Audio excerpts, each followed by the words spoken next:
இவன் ஆம்பளைலாம் சப்போர்ட் பண்ண ஆரம்பிச்சான், இவனுக்கு பொம்பளை ஓட்டு தானே அதிகம், ஏன் இவன் செய்யணும்? பெண்கள் சில யதார்த்தங்களை புரிந்து கொள்ள வேண்டும் என்ற அடிப்படையில் இருந்தும் இதை அறிவியலாக பார்க்க வேண்டியிருக்கிறது. வெளிப்படுத்தாத காரணத்தால் நான் காதலை குறைத்துக் கொண்டு விட்டதாக அர்த்தமில்லை. வெளிப்படுத்திக் கொண்டே இருப்பதால் பெண் மட்டுமே திருமணத்திற்கு பிறகு அதீதமாக காதலிக்கிறாள் என்று அர்த்தமில்லை.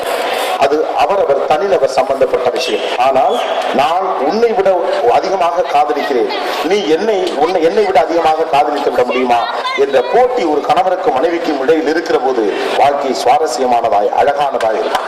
ஒன்று வெளிப்பாடாக இருக்கும், ஒன்று வெளிப்பட்டதாக இருக்கும். அன்எக்ஸ்பிரசிவ், நான் எக்ஸ்பிரசிவ் இந்திய சமூகத்தினுடைய ஆண்கள் மீது வைக்கப்படக்கூடிய மிகப்பெரிய உலக நாடுகளின் குற்றச்சாட்டு நான் எக்ஸ்பிரசிவ். அந்த மனநிலையிலான நம்ம அப்பா எல்லாரும் எடுத்து பாருங்க, படிச்சியா? படிச்சம்பா. அதுக்கு நீ என்ன கிளாஸ் படிக்கிற? 8ஆம் கிளாஸ் படிக்கிறோம். அப்பா அடுத்து 9ஆம் கிளாஸ். இதெல்லாம் கூப்பிட்டு வச்சு பேசுறவா? Men are non-expressive, women are expressive. ரெண்டு